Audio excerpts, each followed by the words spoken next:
Hi, everyone, and welcome to the Bream Fishing Project. And in this episode, we're heading back down to Tasmania for part one of the ABT road trip, which was held on Tuesday, the 12th, and Wednesday, the 13th of March at St. Helens in Tasmania. Anyway, there's a lot going on. I'm actually super pumped. The ABT Australian Open is starting today. I'm going to be there. I'm really excited. So I'm going to roll the intros, stop talking really fast, and get on with it. Here we go.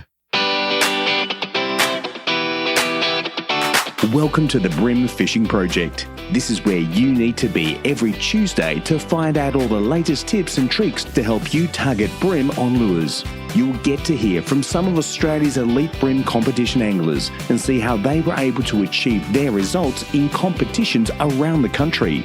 Now, here is your host, the 2019 Hobie Kayak Fishing World Champion, Andrew Deeth.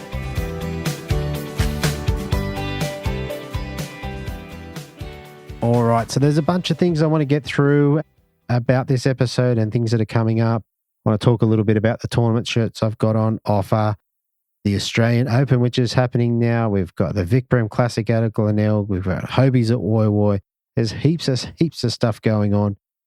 Where to start, I don't really know. How about we start with the Australian Open? So starting on Tuesday the 13th, which is the day 30th, I say, when day this comes out, running out of the Drummoyne Sailing Club, we've got the fast boats zipping all over the waterways, chasing these little masters of hide and seek that we love to catch in Bream. Anyway, if you're interested in the Australian Open, you want to get a bit of history, you can go back to episode 15. I did a review of some of the Opens in the past where I spoke to Chris Hickson, who won.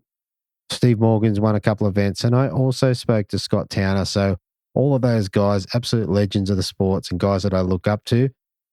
They were really good interviews. I really enjoyed doing them, and I hope you enjoyed listening. Back at episode 15, then at the conclusion of last year's Open, we had the place getters. So Chris Hickson in third place, Tom Slater in second, and Steve Morgan in first place. Will Morgan muscle his way back in this year? You get it? If you didn't get it, you haven't watched all the stuff. Anyway, really funny joke. Moving on, that was in episode 18. Definitely jump back and have a listen to those if you're fishing Sydney Harbour in the competition or just fishing it socially. Other things to look back at, we've got the ABT Hawkesbury coming up on the weekend as well, which episode, I think 20 it might have been. There was 5 or 6 interviews there. We had Grayson Fong, Tacker, Chris Hickson, Michael Colatouris, Mark Healy. I think this was the first one where of the winning streak that Mark headed off on. So definitely jumping back in and have a listen to those. All right, in terms of the ABT St. Helens, so this was the Minn Kota round. Minn Kota was the major sponsor of the Daiwa ABT Bream Series. It was held on Tuesday and Wednesday, the 12th and 13th of March. All right, some of the details. We had 80 in the fish activity wheel, which is a pretty high number, so good fish activity. Minor bite periods at 8:06 a.m. through to 9:36, with a major bite period at 1:27 through to 3:57 p.m. High tide was at 10:41 at 1.32, with a low at 5 p.m. at 0.26. On the Sunday, the fish activity gone down a little bit to 65. We had a major bite period at 9:21 through to 10:51. The high tide was at 11:35 at 1.24, with a low tide at 5:41 at 0.34. Now, the winning bag for the boaters, the average fish size was 1.07 kilos, and for the non-boaters was 953 grams. So absolutely cracking average, and obviously some great fishing to be had down there. All right, let's get into the angler interviews. I've got a few things. We've got a new sponsor, which I'm going to mention really briefly. I've got some information about the shirts. You'll have to pay attention later if you're interested in those, as well as our normal sponsors in fishing.com.au and HWS. All right, let's get into the anglers. Here we go. In second place, we have an angler that dropped a great bag on day one. So 3 fish for 3.150. Backed it up on day 2 with 3 fish for 2.55, giving him 5.7 kilos, just 20 grams shy of the win. I've got Colin Bryant. Welcome to the show, mate. Oh, thanks for having me. Mate, that's a fantastic result. And this is the ABT comps are quite near to you, so you must be chuffed about that. Oh, extremely. Very shocked to even get close to that. Definitely. I mean, on day one, and we'll go through your day in a minute, but over 3 kilos in any comp is just a cracking result. And you would have been right up the top of the field there. Were you in first or second? I think second for day one. Yeah. Yeah, behind William Bland. Yeah, no, that's a great result. All right, let's dive in. Did you get a chance to get out and have a bit of a pre-fish, have a look around before the comp? Yeah, we did. We went for a fish with a mate, Cameron, on the day before and had a look around. We didn't catch any, but certainly seen heaps. Okay. Yeah. I got smoked by one. I'm assuming it was a brim, but something just took off and just couldn't stop it. But whether that was a brim or a trevally, not sure. Yeah, okay. Fair enough. Did you notice any patterns or did you clue into anything in just being out in the water? Not really. It was just looking like I don't get to fish St Helens, or I've been fishing St Helens a bit, but never really for brim. So, yeah, just looking at a different style of fishing and fishing edges more so than normal. So, yeah, it's good to have a look around. Fair enough. All right, let's get into comp day. So you got a cracking bag. So if we start off with who you were paired up with, and then we'll if you can roll through the day and tell us a bit about how you caught your fish. So day one, I was with Zane Watts, or Watt, and White, yeah. And, yeah, top bloke. Yeah, he certainly knew what he was doing and put me in the right areas. And, yeah, it was just, really good. Yeah, I had a really good day with him. Okay. And how did you go catching your fish? Did they come on early, or did it take a while to get them, or how did that look? First up in the morning, we struggled. I think we had one each in our first spot that we tried for probably 20 minutes or maybe 40 minutes or so. Yeah, and we only had 2 really small ones, and then we moved around to Moulton Bay area, and, yeah, we got a couple each or there, or I got a couple there, and poor Zane got smoked a couple of times there. Yeah, didn't have too good a time, but he was certainly getting onto them, but he just wasn't getting them into the boat, unfortunately. Yeah, sometimes it's like that. And what were you using to target the fish? All weekend or the 2 days, I just threw the zip baits, the riggies, in the 70 mil and the 56 mil. Okay. That's all I threw for the 2 days. Okay. And were you running shallows or deeps, or a combination? Mostly shallows, actually. All of them were shallows. Yep. Okay. Just sort of using the rod tip a bit. If it was in a bit deeper, drop the rod tip down. If I was in shallow, bring the rod tip up a bit. Okay. So you had the 2 different lures. I think it's a 70 and a 56. Was there any pattern to how you alternated with those, or did you just? More the 56 in it was where if it was extremely shallow, like probably, I don't know, 400 mil deep or so. If it was there or shallower, I was sort of throwing the 56. If it was a bit deeper than that, then I'd go the 70s. Yeah. Okay. And how, I guess, I mean, with those 2 lures, one's going to run shallower, but the 70 is going to cast a whole lot better as well. I imagine you're getting a bit more distance out of that. Yeah, they cast extremely well. I was actually quite surprised because that's the first time I've ever thrown them too. So okay. Okay. And in terms of colours, now these things run off codes with the zip baits, but what sort of colours, if you could describe it for us and tell us what you were throwing? So the colour or the main one I was using was the 223, which has got an orange belly and really silver sides. Yeah. And there's another one which was a 177, which is pretty similar colour but more hieroglyphic side more to it. And that worked as well too. So they're very similar in colours.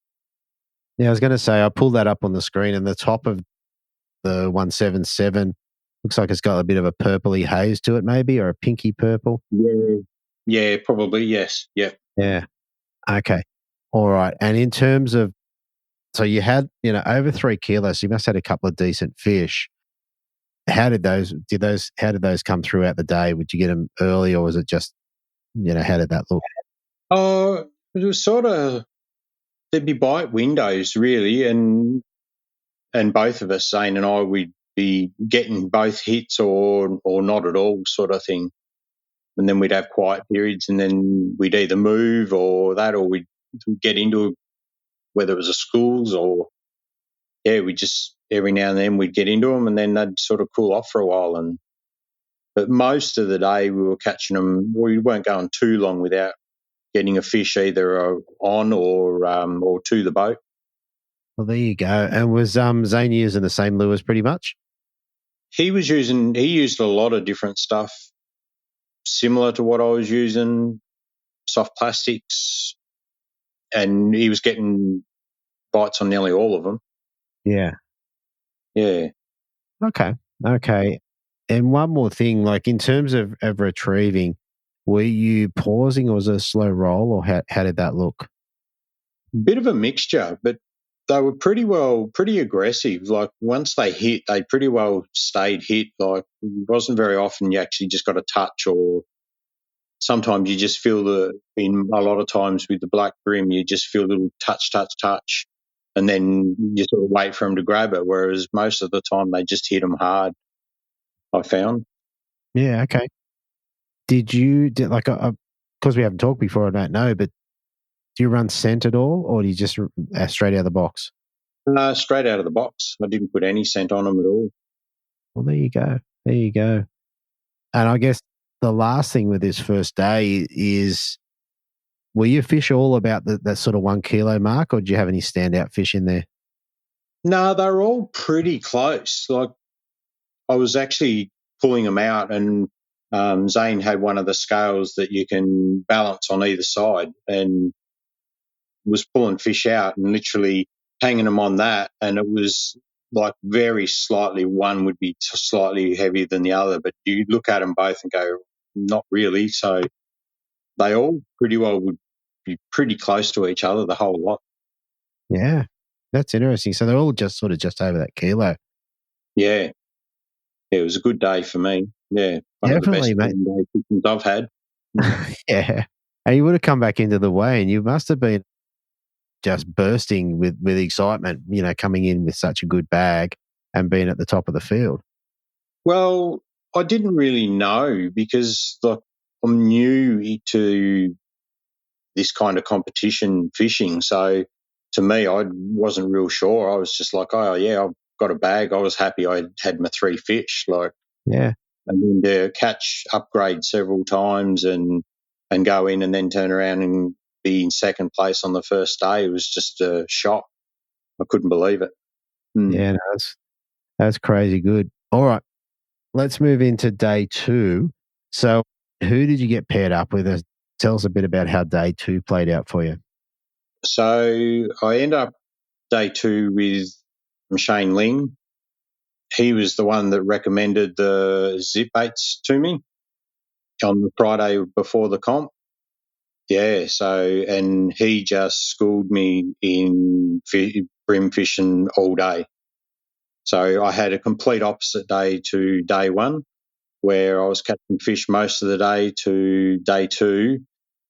I think it was 10 past 3. I got my 3rd fish when we had to weigh in at 4 o'clock or be back at 4 o'clock. And I was lucky enough to upgrade at 3:15. So very lucky day.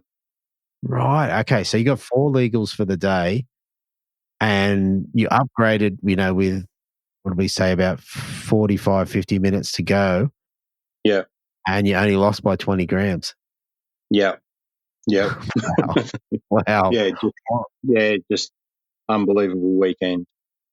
Yeah. Okay. All right. So I want to dive back into, you've had a much tougher day on day 2, still done quite well. And Shane Ling up the front of the boat, was there anything you learned or you took away from that? Could you work out why he was catching them more than you? He was, because we were throwing pretty well the exact same baits all day. Yeah. But he was actually moving a bit quicker than me. So Like I was twitching and pausing a lot longer than what he was. Yeah, so he was actually moving it a lot. Like he was still twitching and pausing, but nowhere near as long as what I was, and probably winding a bit quicker than me. So, yeah, Okay. which was interesting. Quite opposite to what I thought. Well, that's it. I mean, 9 days out of 10, we're going to tell people to slow down. But I think there is that time where they do definitely attack a little bit harder. It's just working out which goes which. Yes, yeah. Very good. All right. So, look, before we move off the fishing, what sort of lines and leaders were you running for the weekend? So 6 pound braid and 6 pound leader. Yeah, pretty well everything that I was using all weekend. Yeah. Yeah. Okay. Okay. So enough pulling power, but not crazy heavy. So yeah. Very good, mate. That's a good rundown. What did you get? What did you get to take home for second place as a non-boater? Daiwa pack, which was really good. A heap of gear in there, soft plastic, hard bodies, jig heads, the heaps of jig heads, everything that I'd use. Yeah, I was actually quite impressed with the pack. It was, really appreciated. Very good. Yeah, it's good to see the guys winning packs that they're keen to use and go out and throw. And the Daiwa gear is awesome. So Very good. All right, mate. Just before we move away from all that, mate, what's next for you? What's your next comp? Do you know?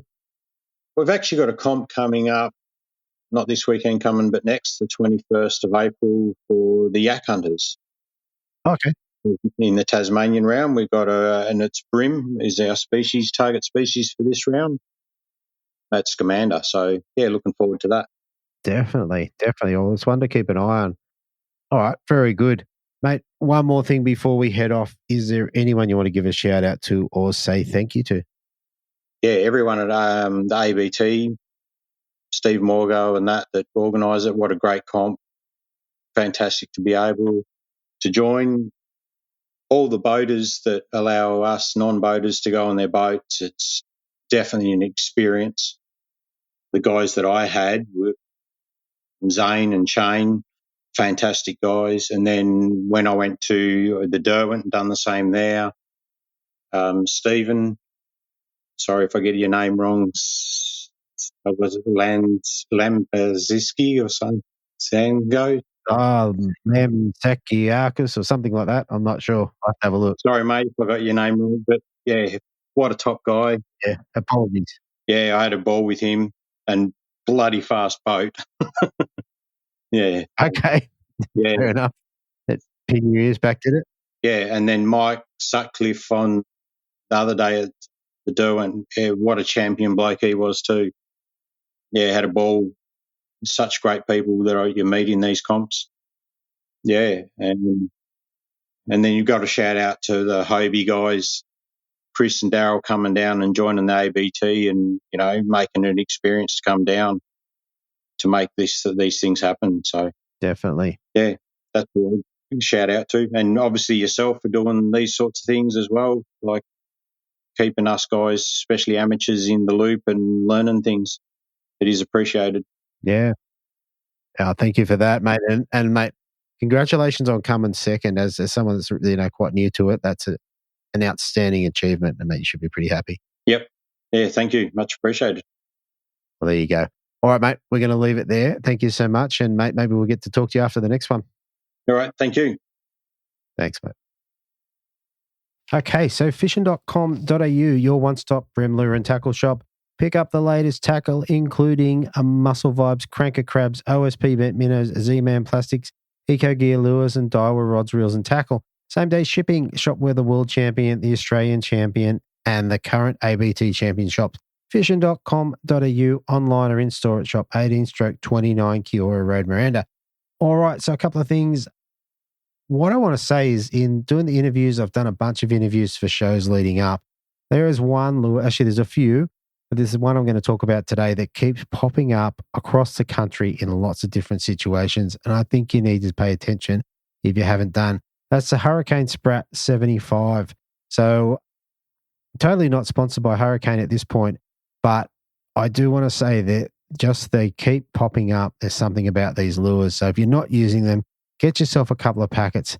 Now, they have a bunch of colors that keep coming up. So you've got sickle, the gun, cleaver, machete, and sometimes tomahawk. So there's just a few ones to think about. Maybe grab a couple of packets, get yourself some jig heads. If you like hidden weights, throw them in it.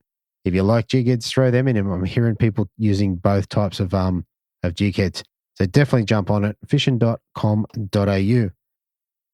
All right. So coming in first place, dropping a bag of 2.65 kilos for his 3 fish on the Tuesday, backing it up on the Wednesday with a bigger bag of 3.07 kilos, giving him a total of 6 fish for 5.72. I have Jesse Rotin. Welcome to the show, mate. Thank you. Thanks for having me. Mate, that was a fantastic win you had down there in Tassie. You must be pretty happy with that. Definitely. Yeah. I always love getting over to Tassie, and anytime I can have a good result like I did, I'm just over the moon. And especially in St. Helens, which is usually an area that at times daunts me. But I feel like I was one step ahead on it this time around. Yeah, well, mate, you did enough. As the scoreboard says, you're 20 grams in front of Colin. So, mate, you got the job done. Yeah. No, it was a lot better than I expected. I was quite happy to get the fish that I did. Yeah. And my boaters for the weekend were really helpful. Yeah, okay. Very cool.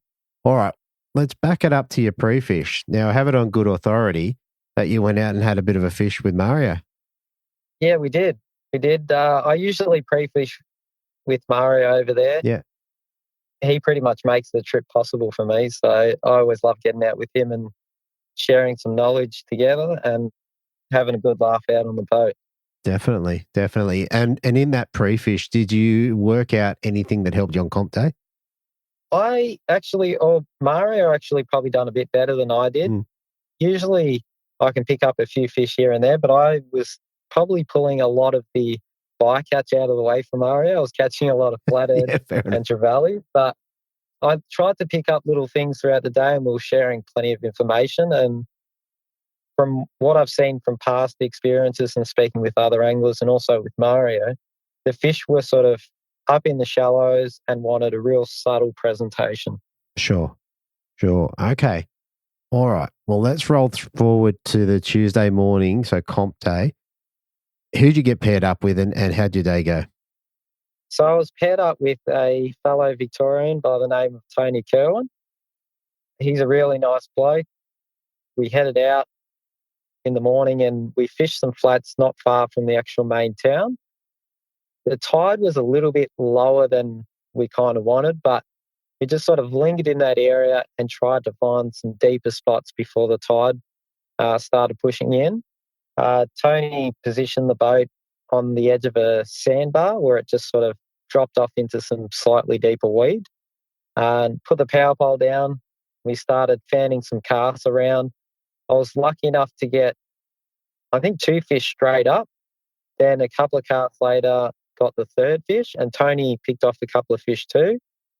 Fish then sort of went a little bit quieter and the tide started to move up. So we thought, we'll just move up with the tide a bit further down on the flat. We picked up another couple of fish and then it sort of went quiet. Okay. And we were trying to figure out why they sort of went quiet, because the tide got higher and looked a lot better. But we just had a feeling in our head that the fish were a lot further to the bank. Sure. So we sort of lingered around, tried some other spots. Nothing really happened for a couple of hours. In the last hour, the tide actually turned and started going back out. Yeah. And Tony then positioned us in a spot where the water was sort of went from shallow to the next deepest point. So we power poled down there, and I think within the first 20 minutes, caught a decent fish that upgraded one of those smaller ones. Yeah. And the next sort of 10, 15 minutes all the way up to the end, I caught a bigger fish and then a slightly better fish. And then, yeah, that was pretty much the day. Everything worked out really nicely. There was a bit of wind, bit of grey skies, and I think that helped get most of the bites that I got. Yeah, okay. And yeah, I caught most of my fish on in-feet sazanamis, just twitching them up and over the weed and in the little sand gutters and stuff like that. If I was hitting the bottom, then I just sort of kept the rod tip up and just twitched the lure upwards, and that was working quite well. Yeah. And every now and again, I'd pick up my other rod, which had a 295 flick rigged up, and would pitch that out, and that was getting the occasional fish as well. Right. Okay. So with this as an army, so it sounds like it was sort of a jerkbait retrieve. Yep, definitely. It's probably one of my favourite ways to catch bream, especially black bream down south. Yeah. I feel really confident when I've got it in my hand.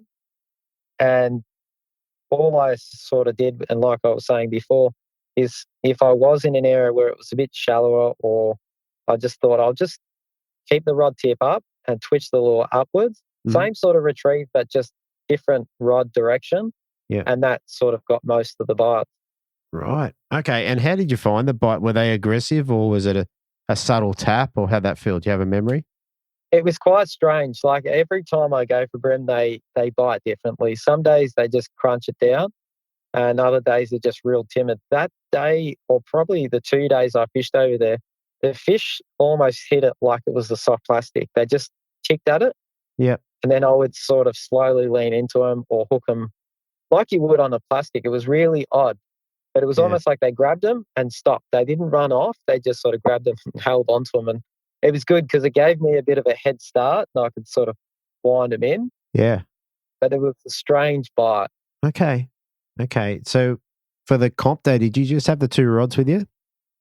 No, I had a couple of other rods, but I tried to only keep them there if I had an issue with one of the other rods. Sure. I tried for the first time not to overthink it, not to have a handful of lures or 2 handfuls of lures like I usually do, chopping and changing. I tried to just fish confidently with the lures that I chose and tried to keep them in the water. So I played the percentage and tried to, instead of taking the lure out and having no lure in the water, I just said, I'm better to just keep the lure there and try and tempt those fish that may be a little bit more aggressive. Yeah. Okay. And just for the 2 main rods, what rods were you running? So the first, or my soft plastics outfit, was a Infeet EX 712 LFS, and I had that matched to a Daiwa Caldia 2000. Yeah. It had 10-pound J-braid Expedition and a 3-pound J-thread finesse leader tied to that. Okay. The other outfit I was running was an Infeet Z 722 LRS, and I had an Infeet 2000 reel on that. Yeah. With 8-pound J-braid Grand Island Blue and a 4-pound X-Link fluorocarbon leader. Okay. So a bit of a difference there, but quite light. Do you think the 3 and 4 pound made a difference in terms of going heavier? Yeah, I think it does help. Like, I don't believe that it's the be-all and end-all, but it's sort of what gives me a bit of confidence, especially in that clear water. It's quite salty in that system. Yeah. And I think the fish there don't get hammered under pressure, but I think anything that can help to make the lure look even more realistic or more subtle, and sometimes it actually changes the action of the lure as well. It makes it sort of sink down and float down in a different, more natural approach. Yeah. Okay. Interesting. All right. So for the Saturday, for the Tuesday, you ended up with 2650, and it put you in, 7th or 8th or something like that. Yeah. Let's roll round to the Wednesday. How was your day, and how'd that get started? So on the second day, I was picked the fish with Mark Hayes, a good mate of mine from down here in Melbourne. Oh, cool. And we headed out to roughly the same area where I was fishing with Tony, but it was a completely different day. The day before was overcast and a bit of wind. The next day was sunny and no wind at all. Oh, right. And for anyone who knows the flats, it's quite difficult to get a bite in crystal clear water over shallow sand and weed to get a bite. Yeah. So I just I started off with the 295 flick from Daiwa, the bait junkie. Yeah. Just because it was so quiet still, I thought maybe that's just a little bit more subtle. Doesn't have much flash. It's just wafting down, looking really natural. Mm. And I caught a fish within the first 10 minutes, and I thought maybe it's not as bad as I thought it's going to be out here. Yeah. And that was the only bite I got for about 3 hours, 4 hours maybe. Ouch. And I thought, oh, this is not going to plan. But Hazy made the right decision and said, look, it's a bit of a risk. I'll take you to a spot where I know there's some big fish. You may not get many bites, but if you do, they're going to be big ones. And I said, well, I've got nothing to lose. I'm more than happy to give it a try. Yeah. So we headed down towards the bottom of the system, and there's a bit of a channel to the right of the spot and a bit of a sandbar in the middle, and then deep water on the other side. Yeah, okay. And on top of this sandbar was a bit of broken ground. It almost looked like rock, but it was actually a bit of rubble and maybe broken oyster shell. Yep. And he said, we'll just power pole down here. You put your cast over there. And I said, okay, I'll give it a whirl. And 10 minutes later, I managed to hook a decent fish. And I thought, oh, this is good. Just please stay on. Yeah. And I eventually got it to the boat, and it had the in-feet sazanami right across its mouth. So it really wanted it. So sideways. Yeah, right across the mouth. Wow. And I thought, this is so good. I'm happy I got a really decent fish. And Hazy said, or Mark said, mate, you got to get another two. I said, no, I'm happy with this. I got a big one. I just wanted a big one with it being so tough. And he said, you're not going to do much with that. You need to catch another two. I said, all right, I'll keep that. I'm happy though. And I think that fish really gave me a bit of confidence, and so did he.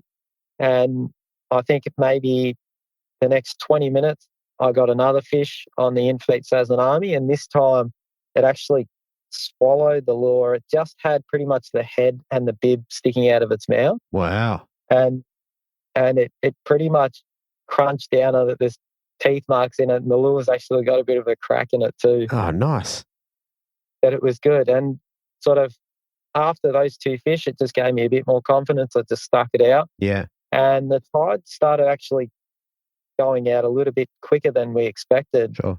And we power poled down a little bit further down the bank, or down the sandbar, and we'd put a few casts in this area, but I just felt like with the fish that I'd caught just before that they may have spooked those other fish. Sure.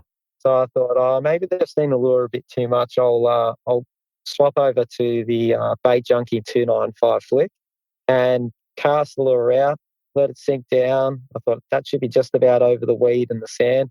Yeah. Gave it a bit of a flick, let it sink back down, and as it was sinking back down, it just ticked, and I struck the fish with everything I could, and it came up tight. Wow. And I think within the first couple of seconds, Hazy said, all right, let's go. We're good to go now. You've caught that. I said, mate, it's not even in yet. He goes, you'll get it in. And I thought, oh, I'm just nervous as hell. And every fish I caught at that spot just got into the current and fought like a trevally. They were just head down and just thumping. And I think because I was a bit nervous hooking these fish, I think I dragged the fight out, and so did they. But it was such a good feeling when that fish popped up and he slipped the net under it. Yeah. And in terms of your bag, was that the big fish, or which was the biggest fish? No, I think they were all pretty much on par. I think they were all between 36 and 38 fork, I think, which I was wrapped with. Yeah, absolutely. Over 3 kilos for 3 fish is always pretty cool. Yeah, especially down there and fishing a spot that I haven't really fished before. So it was good fun. Definitely. All right, a couple of quick questions. With the sazanami, what you got any colours you like? Adele AU was the lure that dominated for me over the 2 days. And also I caught a few fish in the Derwent on it as well. Really nice natural colour. It's got a bit of green and a little bit of flash, but not too much.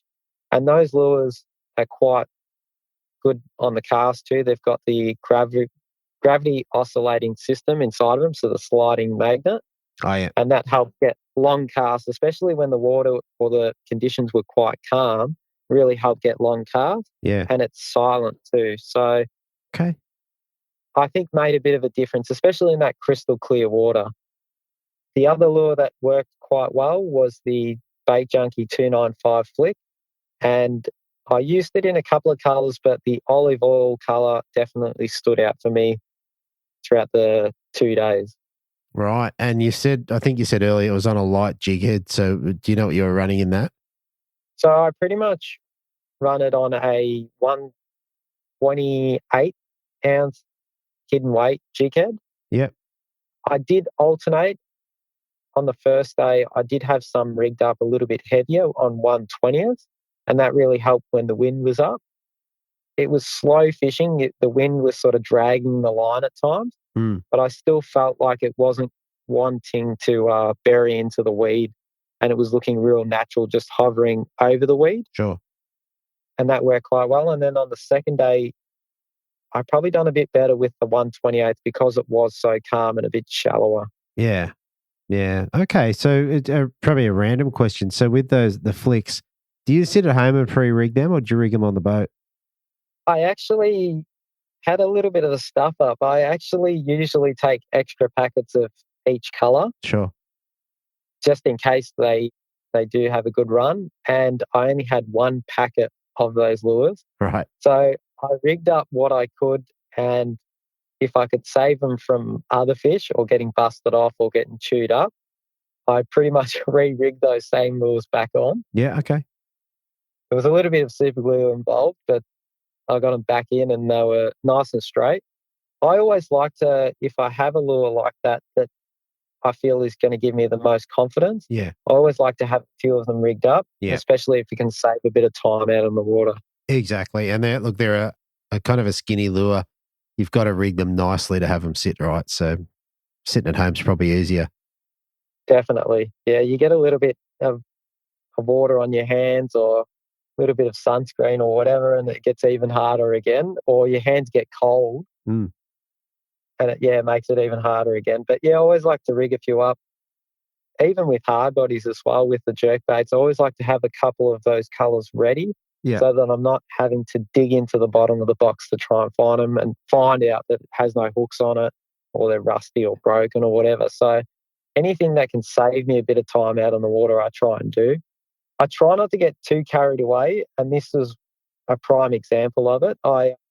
This time round, I only rigged up a couple of lures that I was quite confident in. Instead of just going, that might work or that might work as well, I just said, I'll put the money into those lures. Yeah. And it worked out really well. Yeah, nice. Very good.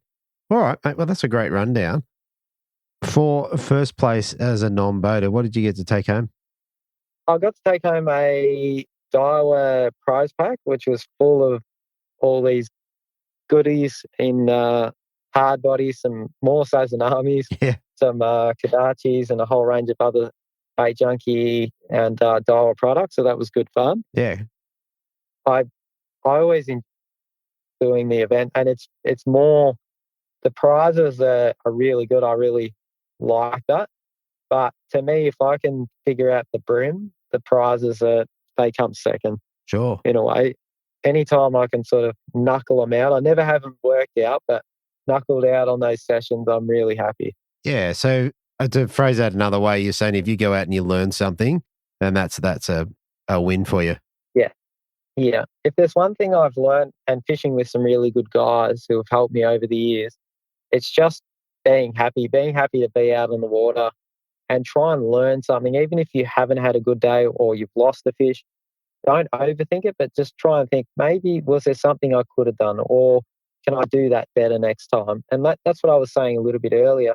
The fish bite differently at different days. Yeah. Some days they're quite aggressive. You almost have to break the hook to get it out of their mouth. Yeah. Other days they'll be just hooked on the edge of their lip, right on the tip of the skin. And those days that those things happen, I take note of that. So I go, all right, most of the fish were hooked on the very tip of their mouth. They're not really aggressive. Yeah. I got to go a bit easier, or try and strike them a little bit earlier so that I can maybe get the hook in a better position. But you always try and take things from it. If you just caught a fish on the deeper side of a flat, you put another cast back out on the deeper side of the flat. Yeah. So none of it is gospel. It's just if you can take little things from it, it can sometimes double the chances. Definitely. All right, mate. Well, that's a cracking rundown of what was a great comp for you. Mate, before we head off, is there anyone you want to give a shout out to? I'd like to thank Daiwa for supporting me for a number of years now. They've really helped me get the results that I've got. I've also like to thank Min Coda, who help out a fair bit. Yeah. Maui Jim, and the guys who run these events. I always enjoy, especially getting down to Tassie. I wish it was every year, but I can understand why it's every 2 years. And also my boaters. As a non-boater, I pretty much get driven around and helped out a fair bit by my boaters each time.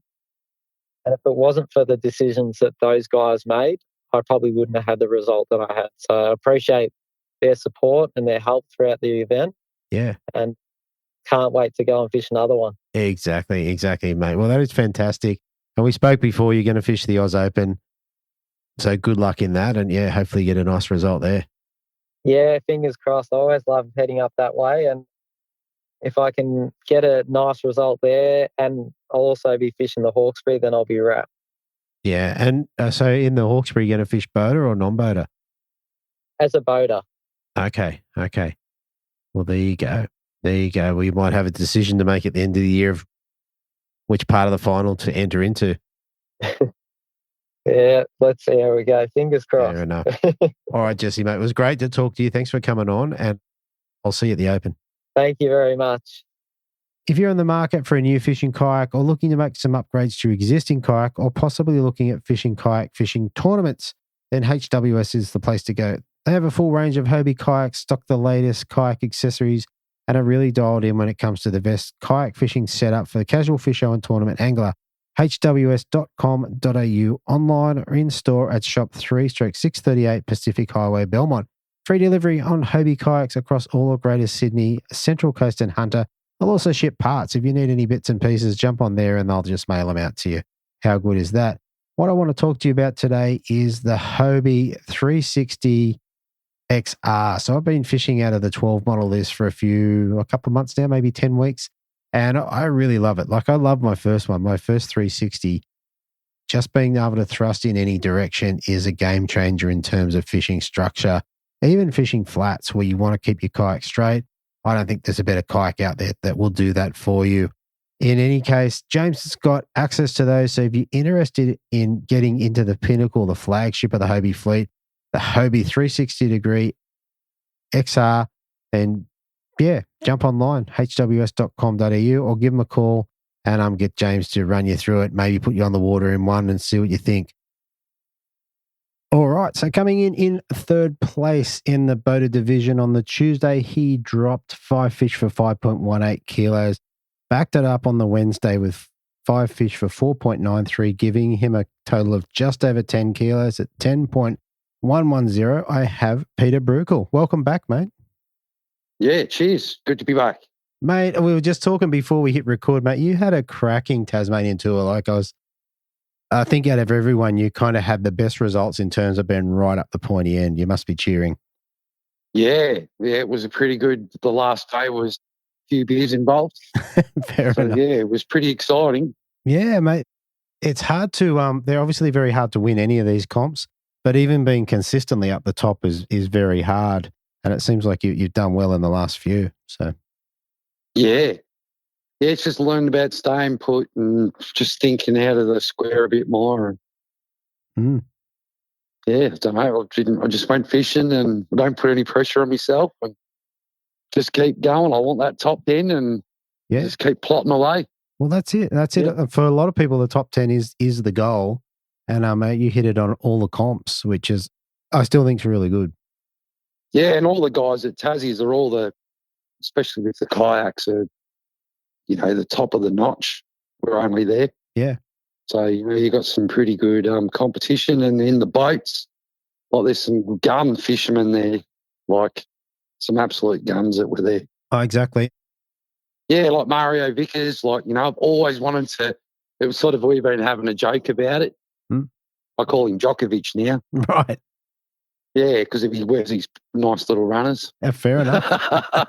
There you go, Mario. Yeah, but to beat someone like him was like I've been trying. I get close, but I couldn't do it. I got that goal on the Tassie trip. That was pretty exciting to me. That was even better than winning, just because I idolise him so much.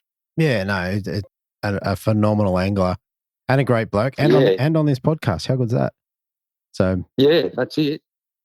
The other thing about the Tasmanian tour is it does attract all the people who are really serious. Like you have to be pretty serious to head off to Tassie, as well as the gun anglers out of Tasmania itself, which is obviously hard to beat. Yep. Yeah, they're very hard to beat. Definitely. They know the areas. Like when you go for pre-fish and then on the tournament day, you don't see anyone there, and then all of a sudden they just come swarming in, all the locals. Yeah. Oh, I'm in the right spot then. That's it. Exactly. So, yeah. All right, let's get into comp day. So St. Helens, tell us about your pre-fish day. Yeah, well, pre-fish day, we were absolutely buggered from the kayaks. Yep. So we actually, Naughty didn't want to go out, and I said, come on, we got to go out. Yeah.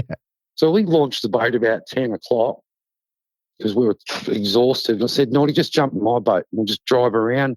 Yep. We went and did some flats, weed edges, our normal spots. We're only on the water for about 4 or 5 hours, and we go, that's pretty good. Right.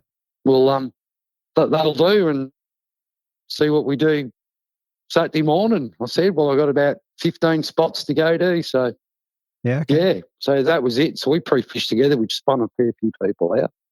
But Naughty was so tired. Like, there was a big effort doing all that for Naughty. Yeah, no, that's good. I was going to say pre-fishing together, sometimes it's helpful because you kind of got two heads working together rather than just your own. Yeah, true. But we always just sit out there. It's on pre-fish. You still see each other on the water here and there. And like everyone talks, like everyone does. So yeah, like what they do one day to the next is sometimes about what they've heard. Exactly. That's it. Did you guys work out anything that helped you on comp day? No, not. Yeah, we look. I was really big on like flashy silver like lures, which is what I said in the ABT. Like just using this flashy thing. It was a Duro Riggy, is it, or Riggy? Yeah, Riggy's one. Yeah, 55, 57. Yeah, just using that, like, the more reflective, the better. And I was just like cruising along with that, and that was doing the damage and something that he cast a long way. Yeah, because we were sight fishing. So okay. So that's pretty cool. Sight fishing, that's addictive. Exactly. Especially standing up on a boat where you can see them pretty well. Oh, yeah, you can just see schools of them go past like the size of your boat. It's like, oh, look at that. Wow. Fair enough. All right, mate. Comp day. So you got a bag over 5 kilos. Give us a bit of a rundown of how that played out for you.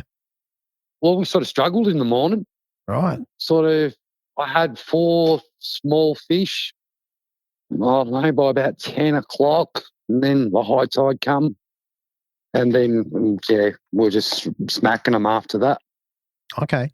So, upgraded to probably about 6 times. And then the tide started to go out and the whole joint just went dead. Really? So, it just quietened right off. So I got them all right out the mouth, like right up. It's probably about 200 metres before the cut-off. Okay. The boundary line. So, I got them all up there. That's where, I've forgotten his name, the guy that's from Singapore. He was fishing on the opposite side of the channel to me. Yeah. And he had a crack in the first day. Righto. But I can't remember his name. Sort of fishing opposite each other, and then I just pushed on and, So what do you use to get the fish with? Were you still on the riggy, or did you swap over to plastics, or how'd that look? Yeah, no, I was using riggies and like all on when you're sight fishing, because you need that reflective. And then I thought, well, the tide's gone, died out. So we went right up the back end of the lake and sort of fished, and I fished the skimp, the new skimps along the weed, on top of the weed. Okay. And then I got one upgrade there on that. And is that's the new hurricane lure that's not yet been released? It's just for cool people? Yeah, that should be out in about, I don't know, maybe a month to be safe. Yeah, okay. I don't know the full ETA of that. No, that's fine. I was going to say by the time this comes... dynamite. Yeah, by the time this comes out, it'll be even closer. Yeah. Oh, very good. Okay, so the riggies and the skimps. Tell me, because not a lot of people have seen it. Tell us what this lure is and how you go about using it. Well, it's like I was using the 85 one. I think it's 80 or 85. I don't use them a lot, so I don't have a lot of knowledge on them, but I know they're heavy and they cast a mile. I meant the skimp, the new hurricane. Oh, the skimp. Yeah, I'm just casting it on 3 4-pound leader with 0.4 fuse and braid. Okay. And just cast it as far as I can. And then skip as soon as it hits water, like a Sprat 75, a little bit of a skip on top of the water, let it sink, and then just alter your actions until, but no, they normally take it on the first hit. Yeah, okay. As soon as you do that, skip across the water, you let it fall, normally bang, you're on. Bang. Right. Yeah. Look, I have seen them. They're a great little profile. Did you have a favourite colour at this point? Well, he hasn't really named them all yet. So, yeah, the one it's sickle. It looks like sickle. And it's got the orange UV eyes on it. Okay, cool. So, yeah. So that's sort of, but there's a lot more coming out. They'll come out in a range of colours. But these are only samples, so. Yeah, and that's it. And often change a little bit anyway. Yeah, but they work really good. And there's a white one too, like a two-tone one. Mm-hmm. Nobody haven't named it yet, so I can't give you a name, but that'll come out. He's not telling us yet. Yeah, that's fair enough. All right, so within that bag, you have 5.18 kilos. Was there any big ones in it, or was they all pretty much a kilo each, or how'd that look? Nah, they're all that kilo and a bit each. Yeah. Yeah, there's no monster. No monster? Fair enough. Nah, not at St. Helens there wasn't, no. All right. So, do you remember where that put you overnight? You must have been like maybe third? I think I was fourth, wasn't I? Or third or fourth. Third or fourth, yeah. Fair enough. Yeah, I think I was fourth. I was fourth. Okay, so that's a good place to be. How'd you go on the Wednesday on day 2? Well, I just went straight back out. The tide was a little bit later, so it was like a little bit of a struggle. Like I'm going, I'm not going to be able to get up there. It's going to leave no time. Mm. So I ended up fishing the edge of the channel before it went up onto the flats. I seen some nice weed down there. And then I cruised in and then spooked one. And I'm going, right, well, they're here. And then we just slowly drifted. And as I said, in that crystal clear water, cast as far as you can. Yeah. Yeah, and then just dropping it down. I was using a Twitch 50, spooky smig, and just tapping it on top of the weed and clunk, clunk, clunk. Wasn't a very good bag, but I had a bag pretty early that day. Yeah, okay. So I was pretty happy about that. And then we went up and then did they come up over the sand, but it's just pure white sand. Yeah. So you're drifting over in like 400 mil of water and it's pure white sand. But we couldn't find the schools. It's like they weren't there. Okay. So we jumped in the boat and then flew down to the back of the lake, and we got a little top there. Was a fair bit of wind in the afternoon. Yeah. So we went down there and then just clunk, clunk on a bank. Right. Which pre-fished. I did well there, pre-fish. So. And was that still with the Twitch 50?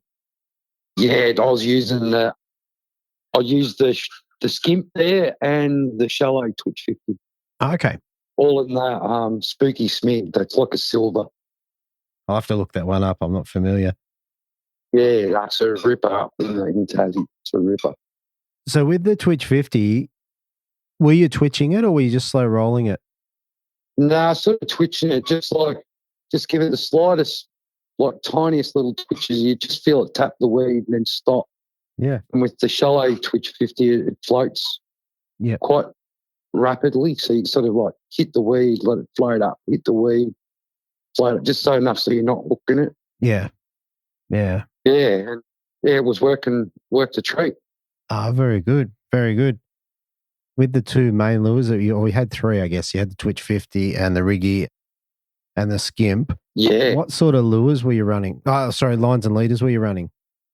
I'm just using that. So the 0.4 Goosen? Using the 0.4 Goosen, and then I've got some X-Spray there that I'm trialling out that someone's told me to have a go at. Yeah. Which I like. Yep. And then leader, we were just using the, what's it called? It's in that little green and black packet. I keep forgetting the name of it. What pound? What pound? 3 to 4 pound. 3 to 4 pound. That's all I'm using. Yeah, if I go near racks, I'll go up to 6, 8, but otherwise you don't need it. Yeah, okay. Very cool. Well, that could be part of your secret. Keep it nice and light. Yeah. Oh, there you go. And over the 2 days, did you miss any fish? You went, I needed that one. Yeah, I lost a couple of crackers. No. But buried me in the weed and couldn't get them out. Yeah, okay. So, yeah, that's one thing. I couldn't get the bite on a heavier leader, though. Yeah, well, that's the thing. Like I was just getting smaller fish, so. Yeah, that is the thing. With your skimps, what jig head were you running in those? I run them. It's three. Look, I'll go 3 because it's so clear up there, 3. But like generally, I'd run 4. Sorry, what jig heads were you running in the skimp? It's just a hidden weight, 1/24. Okay. Naughty's new jig heads that he's got that have just been released. They're out on the market now. Oh, there you go. That's why I wasn't familiar with those. Like 1/24 didn't ring any bells.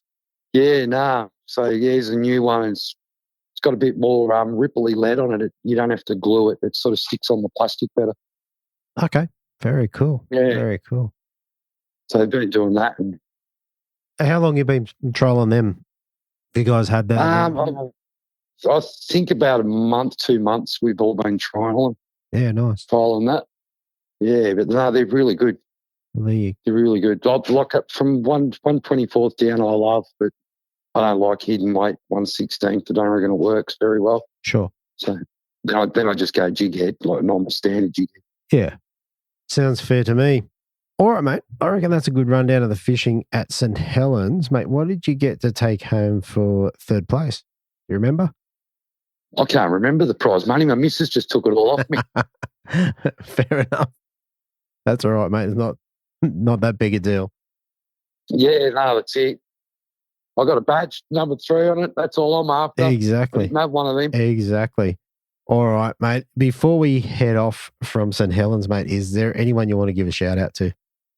Yeah, like, of course, Naughty for all his support that he gives me, and like Troy and the boys, Tony and Simon, they're all good fellas, learn a lot off them, and, we all sit and chat about making mistakes, and yeah, it's good. I have to say thanks to them, and Hurricane Lures, of course. All right. That's pretty good, mate. What I want to do is say thanks for coming back on for the St. Helens round. And yeah, I'm going to talk to you in just a couple of minutes about the next one. Yeah, no worries. All right. If you just bought yourself a new boat, or you've got an old boat and you want to spruce it up a little bit, then maybe getting a wrap is something that you might be interested in. Anyway, a guy that I've got to know within the kayak fishing ranks, I guess, is Corey Lean. So Corey runs Podium Marine Wraps. He's a gun angler, and he's also a really switched on guy in terms of wrapping boats and what have you. So in the coming weeks, we're going to upgrade this ad. Maybe we'll do a couple of deals. We'll wait and see. But in any case, if you're looking for a wrap, jump on podiummarinerwraps.com.au. There's a great website there. There's heaps of photos, heaps of ideas. And if you want to grab a quote, there's a couple of different ways you can contact Corey. So you can contact him at info@podiummarinerwraps.com.au. He's based in Ingleburn at the moment. I'm told that he'll service the whole country. So we'll get in contact with Corey, have a talk to him, and see if you can get your boat wrapped and looking pretty schmick. All right. So coming in a second place dropping 5 fish on the Tuesday for 5.16 kilos, backing it up on the Wednesday for 5 fish for 5.07 kilos, giving him a total of 10.23 kilos. I'd like to welcome back to the Bream Fishing Project, Mario Vukic. Welcome, mate. Thanks, Andrew. Good to be back. It's always good to be on the podcast, I tell you now. That's it, mate. It means you've had a good result. And, mate, as we said before we hit record, anytime you hit 10 kilos for your comp, it's been a good comp. Oh, definitely. If you can anywhere around Australia, 10 kilos is going to have you. Well, Gippsland Lakes, maybe not, but anywhere else, you're going to be right up there.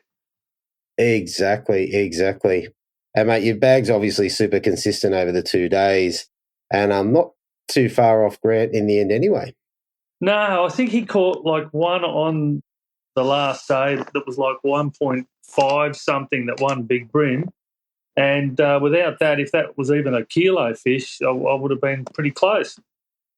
Yeah, you would have been right up there. There you go. And just in general, mate, how'd you go down in Tassie? Did you enjoy it? Mate, yeah, look, I think this is about my 5th tour. So every 2 years, so I've been going down there for 10 years, I guess. Yeah, no, I really enjoyed this one. Probably the most out of all the tours. I really enjoyed this one.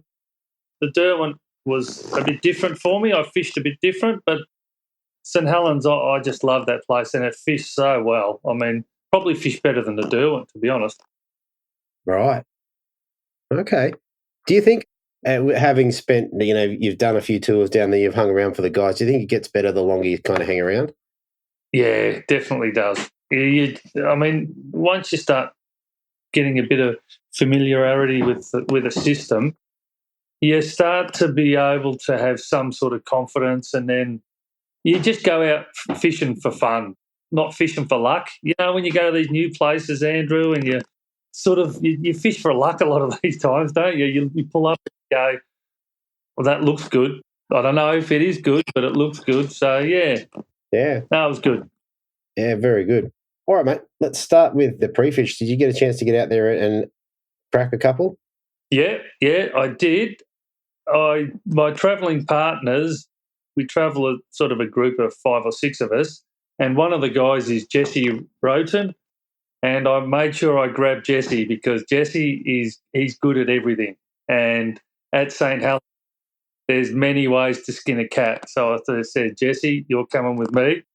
And, yeah, so we both went out and we had a good pre-fish without being great. We didn't catch any really big ones, but we didn't really fish for big ones either. So we sort of went to 4 or 5 different places. There's one spot that I've fished there the previous 4 times, and I went and checked that out. It's a drop-off closer to the town, and that wasn't working. I think we caught one small one.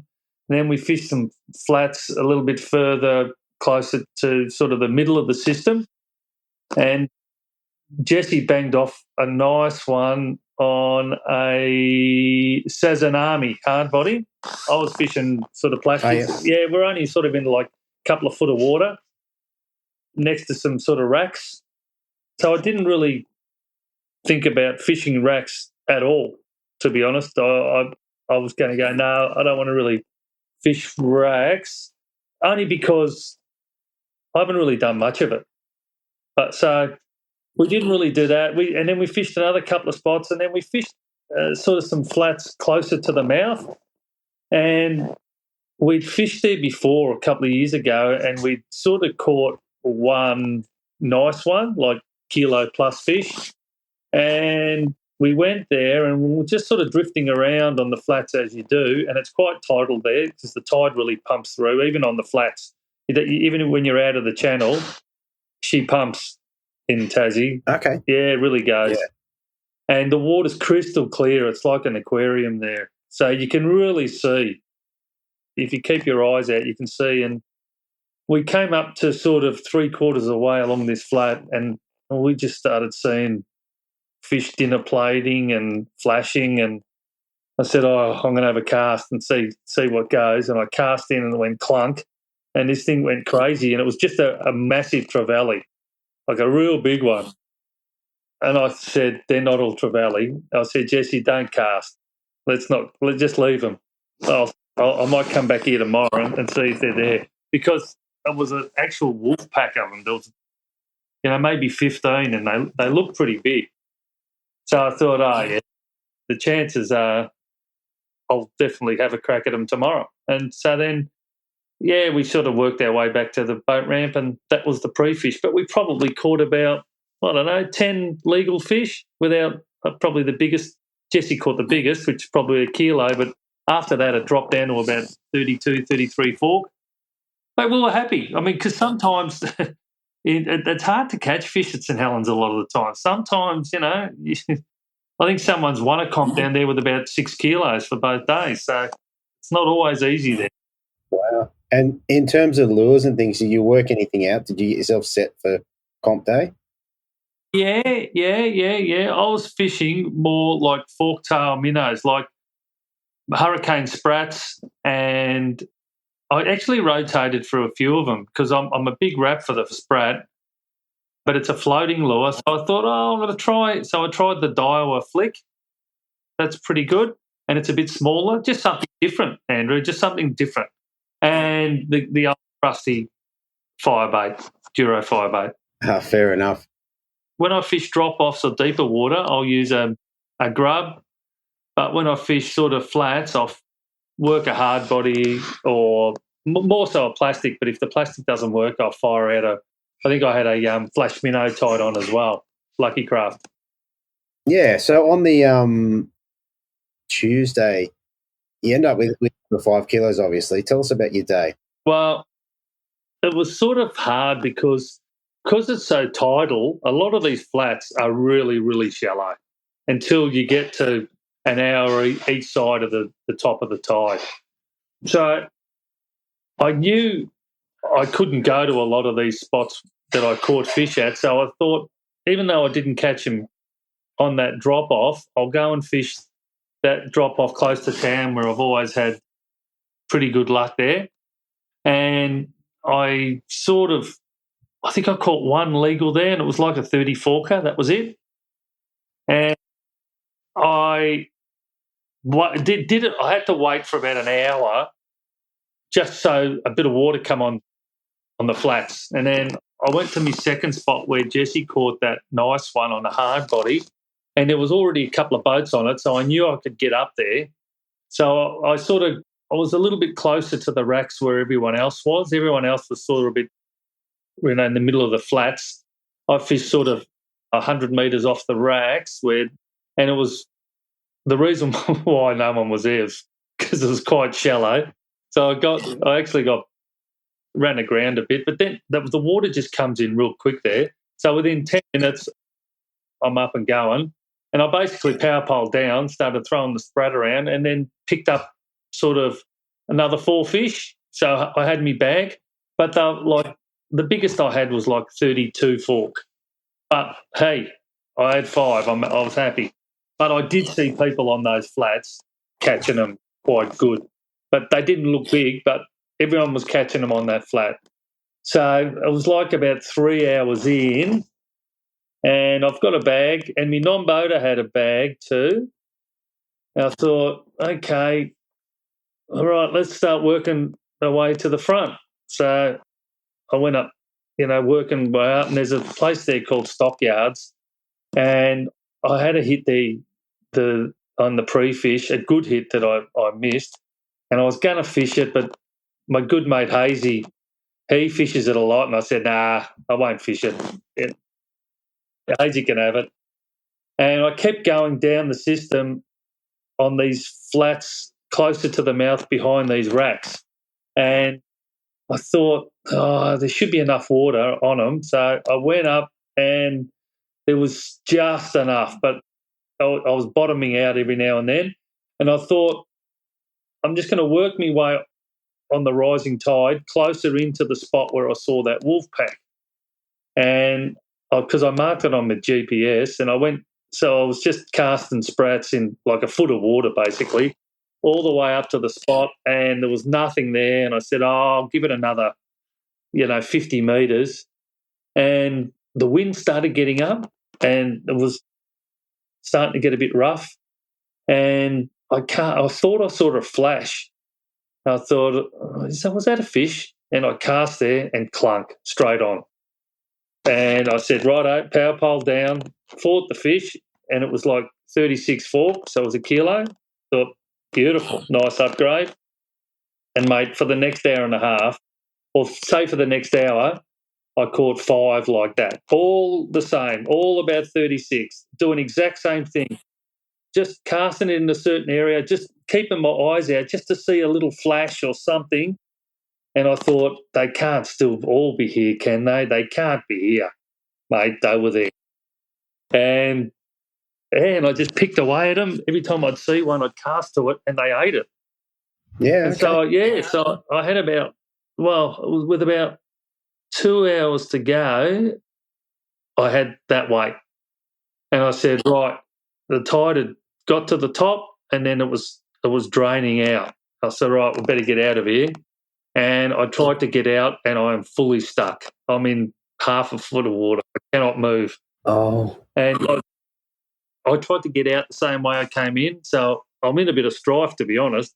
And me and the non-boater in our jocks we couldn't push it. We're dragging this, holding the electric, dragging the boat, and there's no way it's coming.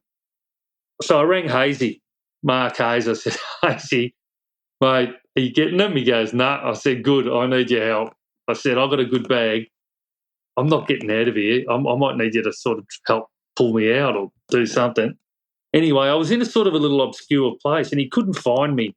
And my non-boater was a Tasmanian guy. He said, how about we try and push it the same way, sort of the opposite way. So the opposite way, let's go to the bank, because there might be a bit of a channel along the bank. And as luck would have it, we got it to the edge, and it was like, 6 inches more water, but it allowed us to pull it for about 200 metres. I'll tell you, I needed your yoga after. I tell you, my thigh was burning. Anyway. Oh, mate. We got it into the channel, and we went all the way along. I finally got it up on the deep enough for the electric, and I got it. It took about an hour and a half, but we got it out. Hazy couldn't find us. He found us with about 15 minutes to go, and I said, it's all right, mate. I'm out of here now. So we finally got out, and I had about, half an hour to fish. So I went back to close to the start line where that drop-off was. I actually caught a fish there. It wasn't an upgrade, but I was just thankful that I got off, because I was thinking, oh, no, I'm going to be stranded here, and I got a good bag, you know. So, that was day one. Wow, man, that's a great story. Yeah. Stuck, especially with it's all right being stuck, the water's coming up, but when it's dropping out, that's a scary thing. Yeah. And a couple of 100 metres pushing a boat, it's not fun. No. But anyway, we got out, and we were happy. Definitely. Now, I had you in 4th overnight. Does that sound about right? Yep. All right. How'd your day 2 go, mate? Okay, so same sort of thing. Didn't know what was happening with the tide. Thought that the drop-off probably wasn't going to work. It hadn't worked. I only had a couple of small fish off it. So I said, I'm going to do exactly the same sequence of spots. But I just didn't know what was happening with the tide. So I said, no, I'm not going to fish the drop-off. So I went around the middle of the system behind, next to the racks there on those flats, and there wasn't one boat on it when I started. So I'm in 4th. So I went there and I tried to get in. No, couldn't get on it. Like, it's about half a foot of water. So I thought, well, I'll go back and I'll just fish that drop-off again and just wait for the water to come up. And I fished the drop-off and caught nothing, not a fish. Then I came back, and my mate Hazy was there, but he was fishing out a bit further on the weed in about 6 foot, and he poled in 2 really nice ones, kilo fish. And I thought, no, I'll try to get back up on the flat. And I got up onto the flat, and I fished it for about an hour and caught nothing, not a thing. Ouch. Yeah. Wow. And the people around me were catching nothing. Hazy was catching a couple in the deeper water, but I thought, nah, I said, I'm out of here. So I went out and I said, oh, they couldn't be there again, Andrew, could they? They couldn't be on that spot at the front. So I went up the front and there was a little bit more water, but it was pretty shallow, but it wasn't, it was enough for me to get up onto it. And I got up onto that flat and I just kept going and going and going right to where my GPS mark. Nothing. Not a thing. Oh. Yeah. Ouch. Mate, what time are we at now? Halfway through the tournament, about 3.5 hours in. Maybe 4 hours in. I hadn't had a fish, nothing. Me and the non-boater. Nothing in the well. Nothing. Not a thing. Wow. So I remembered a couple of years ago when I fished that area, there used to be a channel that ran around the racks, and that's what the oyster farmers, because you see them scooting around everywhere on the plain, and you think, how are they on the plain? It's like half a foot of water in here, but there is a channel that runs around them, and it's like heavy weed underneath it, but it's actually 6 foot of water. And I said to me non-boater, look, I caught a couple of bag fillers there. I said, mate, it's halfway through the tournament. We're going to try and catch something. Let's try and let's just go there. And it's like 200 metres or 300 metres away from this flat. So we went there and we were throwing our plastics. We were both catching nothing. Half an hour in, we caught nut. We did the whole sort of drop off or the whole sort of channel and they had nothing. And then my non-boater goes, have you ever cast to the racks? I said, yeah. And then he cast, he was using a sprat, the same as me, into the rack. Tick, he's on. 3 pound in the rack. He's got 3 pound on in the racks. And this brim swum out. Thought, oh my God, yeah. And we netted it, and it was like, mate, if it wasn't a kilo, it was 900 grams. So right, that's the fish we need. So I said, right, let's go back to the start. Where the wind started coming in, and we'll just fish this edge of this rack with the wind so we can put in the nice cast, keep it in the strike zone so the wind's not pushing our plastics away or anything.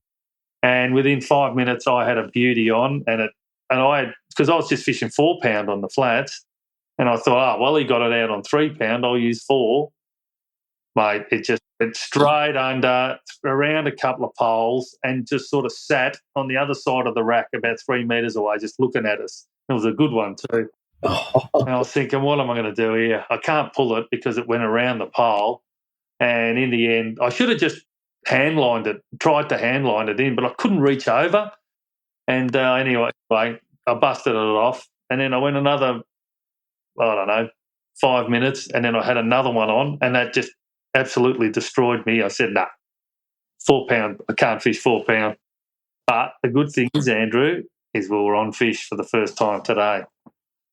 That day. So I had a rod set up with 6 pound, put the sprat on, cast in, clunk, good one. You beauty, got it out. It was about 35 fork. Yeah, very nice. Happy. Solid. Yep. Kept going again, caught another one, about 36 fork, and I'm getting them out at this stage, which is really good. I'm really happy. So I've got 2. My non-boater's got 1. Said, righto, let's do that sort of edge again. We did it again, wasn't as good. It never is as good once you do once over the... So I'm not really experienced doing the racks. So I said, righto, let's just start going up and down the racks. So we were sort of everyone else was sort of fishing the channel side where the main flow was, where I was fishing on the flat side, where out of the main flow. They didn't seem to be poling them in on there, but we were catching them. So we were pretty discreet on how we were going. Like, it's just in case, because there was probably 8 or 9 boats in those racks, but the racks are huge. Like, there's just racks everywhere. Yeah, so anyway, we sort of went a couple of racks in and just sort of went along, and basically that's all we did. But there was a pattern whereby the racks have got weed on them, but right hard up underneath the baskets of the racks, if there was like sand, that's where they were. They're like brim channels. They just scoot along this sand. Whereas a lot of it when it was weed and when it was sort of like brown dead weed, nothing on them, nothing on those racks. But the racks that had so we identified where they were and we just fished those. And look, I picked up the bare minimum 5, but they're all good. And I probably got busted off I got busted off another 2 times. And one of them, when you're fishing the racks, I got him on the other.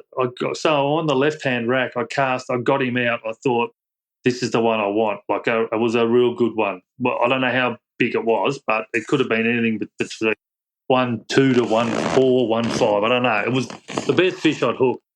And I got him out and I thought, you beauty, I got this bloke. And then he came out and then he's tracking to the other side, on the right-hand side of the rack. So I've gone, oh, no, I've got to get this thing. Anyway, I had to get him one post, just one more post, and he got me. And I was going, oh, gee.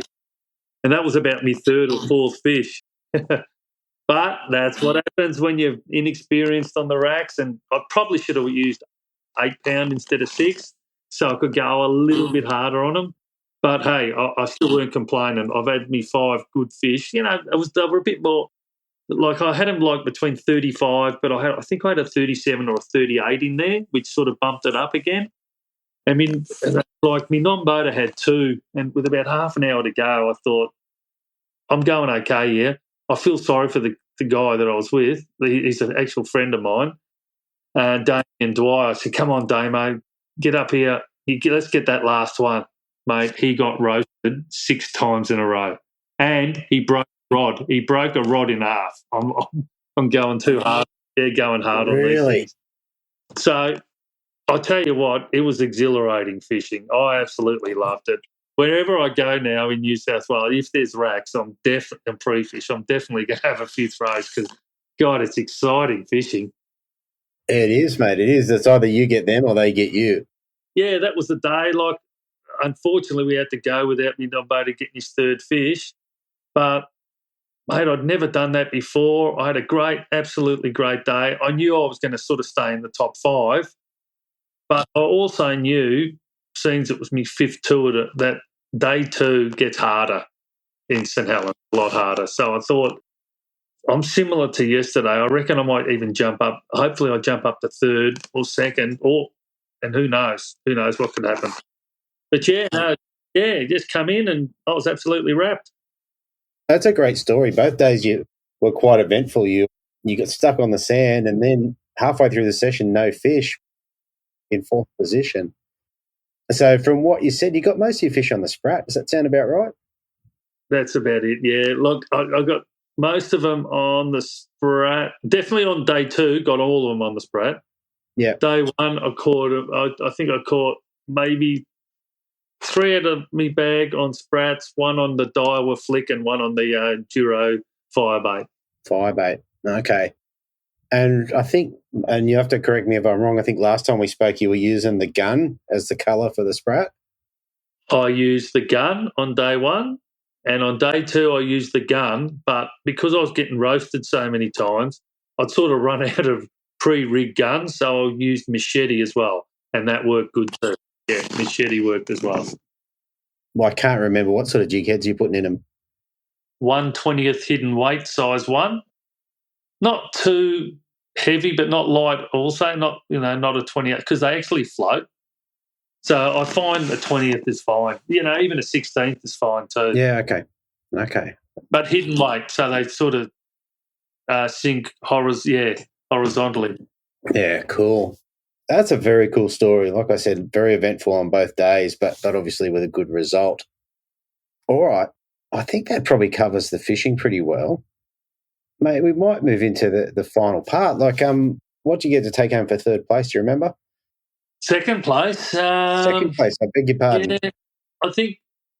Yeah, I think it was like plus the Mercury bonus. I was like 1,925 or something, like 1,800 plus 125.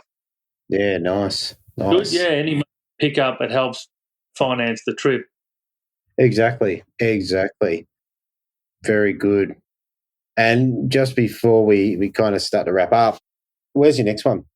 Where's the next comp for you? The Australian Open. The Open in Sydney Harbour. Yep, Sydney Harbour, yeah. Looking forward to that. Yeah, and the Hawkesbury doubleheader. I love fishing the Hawkesbury. Yeah, you're going to throw out the racks in there now? Well, I actually don't know where they are.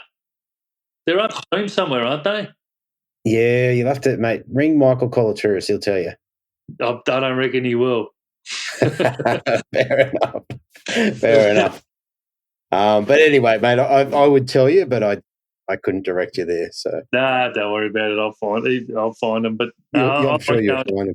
I like going into Cowan Creek, that sort of area at the Hawkesbury. Yeah, Cowan Creek works quite well. Yeah, no, it should be another great event, another good week for the ABT as we lead into the Open. All right, mate. Before we head off, is there anyone you want to give a shout out to? Oh, well, Hazy and Jesse, my two, the travelling partners. I mean, Jesse, having him on the pre-fish really helped because, you know, if you miss a few fish, they don't get past Jesse. He's just good at everything, like everything. Whichever style of fishing, you know how you develop a technique that's you're good at plastics and you're okay at it. He's good at everything. So he's really handy to have.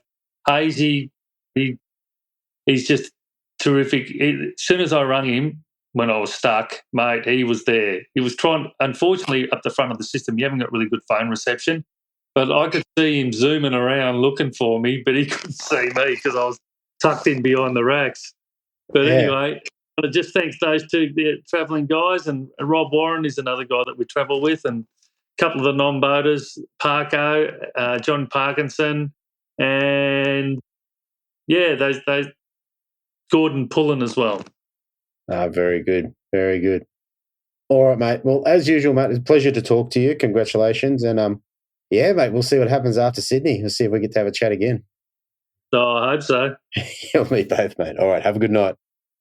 Thanks, buddy. All right, so coming in first place, dropping a huge bag on day one of 5.62 kilos, backing it up on day two with another bag over 5 kilos at 5.05, giving him 10.67 kilos for his 10 fish. I have Grant Stingle. Welcome to the Bream Fishing Project, mate. Yeah, thanks for having me. Good to be a part of it. Definitely, mate. That's a great little win there for you. You won by a nice little margin in the end. Yeah, I did. Probably quite lucky, and I guess you can be lucky and others can be unlucky, but I think I've probably said before, everything's got to go your way to get a win, and that was 2 days where it all worked for me. So Definitely. Look, any comp where you weigh in over 5 kilos for both days is a great comp pretty much on any system. Yep, absolutely. Well, there you go. All right, so, mate, we've had a good chat leading up to this, but what we might do is go into the pre-fish. Tell us about what you did in terms of preparation and pre-fishing for this comp. Well, actually, the pre-fish actually started a month early. I hadn't really fished, as I mentioned before, Georges Bay much. And coming into it, I thought, well, if I'm going to be competitive, I've got to have a bit of a look around. And Georges Bay being a very tidal system, I picked a tide which was back in February, and which was quite similar, and just really get an idea where the water's going to be at that sort of certain part of the day. So, pre-fish, I went back to that same area that I'd fished back in February, being down the bottom end of the system, or the front end of the system, where the fresh water comes in. Part of the reason was that historically most of the comp's been won down that end. And I had, like my previous sort of, I suppose, comps, I've just gone chasing bagfish. So this time I thought, well, what I'll do is I'll give myself a real crack at it, go down where, and I think every system would probably hold bigger fish down towards the ocean. You might not catch as many fish, so it's a bit of a risk if you do that. So we actually went down on pre-fish and had a look at this area where we fished the month before. And we could see fish everywhere. We could see signs of fish. Like you can see the digs all over this. There's actually a little back channel, which is sort of goes up into a place called Humbug Reserve or Humbug Point. Yeah, so it's only really quite a narrow channel with rocky edges. And there's like sand flats on either side, and there's a couple of nice little sort of bay areas where you could see through the water and see where these digs were happening. So I just had this idea, well, if there's been digs, there's got to be a fish there. We actually only caught one fish in that little back channel on pre-fish. So, but we sort of moved out of there and sort of fished another area which is pretty at the entrance of this little back channel. And we found a few fish sort of right up against the edge as the tide moved up. And I thought, well, that'll do, mate. Like, I even said, back with the pre-fish in February, like, if I can get this area and hold this area, because there's really only room for one boat up in there, I was going to take a risk. And if that risk pays off, I reckon a good shot at actually winning this. So that was just based on what we'd seen. So that was pretty much pre-fish. Had a bit more of a scout around the bay just to see what else might be about, but it was quite windy, a lot of weed through pre-fish, so I thought, I might as well just have a rest and just hope that I can get back to that spot. And my biggest stressor that night before was that I was starting about 24th. Yeah, okay. So I was a long way behind and just had to hope that no one else had gone in there and sort of seen what I'd seen. But having said that, if they went in there on pre-fish, they probably wouldn't have caught a fish either. So it was a gamble, bit of a punt based on what we did a month before. So yeah, okay. What's your go-to in terms of lures normally? Like, you hard bodies, your plastic, your surface, or what's your go-to? Yeah, I love the hard bodies. I mean, Georges Bay is like Anson's Bay, where I've sort of done most of the fishing, is a really good flats fishery. So I like, my favourite lures, because that's what I've been using, would be the Lucky Craft Flash Minnow. Okay. The particular colour is pearl char, which is chars are like a trout sort of colour, like a juvenile trout, but in Tassie and pretty most of the waters around Australia, I suppose, there's a little cocky salmon. And this thing looks like a juvenile cocky salmon. So that's one of my favourite colours and lures. The other one is the Tango, Lucky Craft Tango. That one's, you use it like horses for courses. Like, the Tango can be used pretty much anywhere, but I like to use it when there's a little bit of current, or when, especially day one, it was pretty windy on day one. So I find that it works really well when the water's stirred up. It's got a really short, sharp action, a lot of vibration, like a nice rattle. And because it does a lot of action in not much sort of movement forward, it holds it in the fish's face sort of thing. So they can really give it a good old shake, and the fish will, you won't pull it away from the fish. And they'll clunk it pretty much on the paws most of the time. So they're probably my two favourite lures, and as it turns out, the only two lures I've pretty much used for the whole comp. For the whole comp? Okay. Didn't have to change much at all, but I've got my reasons for that. Probably what I've spoken about that earlier today. It's, if the fish doesn't see your lure, they won't eat it. So I just try and keep my lure in the water. All right. So then moving forward to comp day, so you went out in, what'd you say, 24th position? Yeah, I think it was 24, yeah. Way down the bottom of the pack. Down the bottom. Yeah. How'd you go? Did you get to your spot first, and give us a bit of a rundown of how your day went? Yeah. Luckily, no one actually went in there. Yeah. It was one of those things where you had to time your run as well, because the tide was quite low at the start of the day. So you couldn't actually go into this area too quickly. It was quite windy, and surprisingly, no one else was really up that end of the system. So I managed to because the channel's quite sort of narrow, you hate to say it, but I was able to block it off. So you could fish. There was a rocky point at the entry of it, so you could sort of fish in that area to hold people out, because the only way they could get in was when the tide was up across the sand flat. So we sort of waited, didn't get fish real early. It was probably a couple of hours in when the water had moved up enough. Then the fish actually, because I knew they were there from pre-fish because of all the digs that you could see. There were signs of fish everywhere. So just had to hope they came up and fed, and as it turned out, they actually moved up onto the rock edges, like all the way along this little sort of channel. There was rocks and boulders. I'm along with a couple of nice little flats that you could fish. So as they're moving up, we were sort of following them, and we pulled a couple on these couple of shallow flats, which are probably less than a metre deep. But in the end, like as the tide moved up, the fish are hard up against, like feeding off the rock edges. So it's pretty much like throwing the flash minnow or even the tango at times up onto that sort of rocky edge, and hopefully avoiding the weed because the wind was blowing on that shoreline. So you'd probably get half a twitch in and most of the time, and the weed would be on your lure.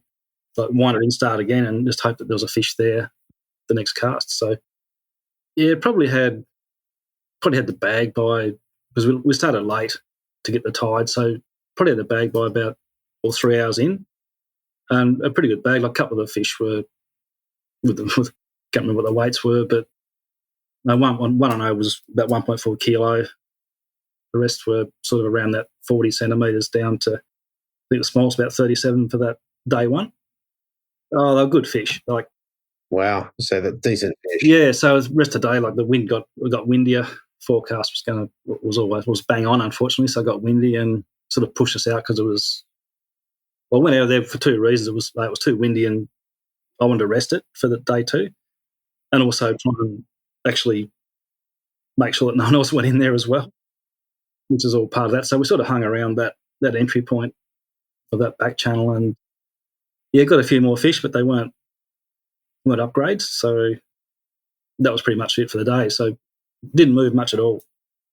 Pretty much spent the whole day within maybe 200 metres of water and just plugged away, really. Okay. So a couple of things about that. So you're getting into the shoreline, I assume, as close as you could with regards to where the weed was. Now, for you, what was the retrieve? Was it a slow roll or was it a twitch and pause sort of thing? No, it's quite interesting. I mean, I know that the black bin, they love a pause. So a lot of the times you don't have to get a wind on it.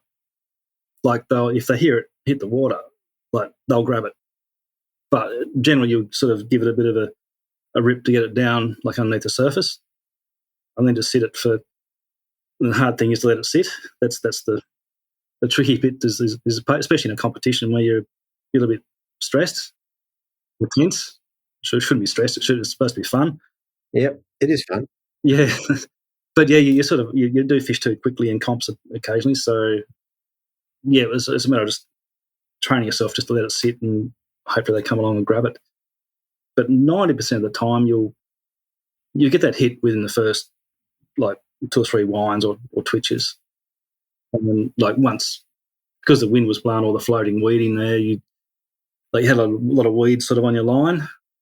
So most of the time you were done anyway. So you just had to hope that you put it in front of a fish. So yeah. And for your competition, what were you running in terms of lines and leaders? Yeah, well, this is the interesting thing is I've never really gone into using the straight through. The weekend before was a long weekend, so we were actually up at Anson's Bay. And I thought, well, I've got to give it a go because it gets such a good rap. So pretty much fish straight through for the whole comp. Never done it before. Always like to have that feel. But if I go back to what I mentioned about that pause, is I think what actually helped was that if you've got the braid, everything's instant, so you're moving it too far. I think with the fluorocarbon, there's a little bit of lag. So it probably wasn't pulling it away from the fish as much. And that's the same thing I could think of that might have been different. But I think the other thing too, where I was fishing too, there was a lot of structure as well. And it's quite surprising what you can pull out of using 4-pound straight through, how big a fish you can pull out of the rocks and oysters and things like that. So, and also you haven't got that concern about busting the leader like as well. So, but yeah, I'm converted now, obviously. So there you go. There you go. So it was just a hunch. I thought, like someone said to me when they said, "Oh, what was you using?" I said, "Oh, straight through." I said, "What?" I said, "When did you start using that?" "Oh, Saturday." Yeah. Saturday before the comp. So yeah, I mean, I've used it many years ago, but just went back to it. I know a lot of the Tassie guys do use it, I know that the mainland guys use a lot of it. So, yes, I'm hooked. Yeah, I was going to say, hey, it's a pretty good result for first time. Yeah. All right.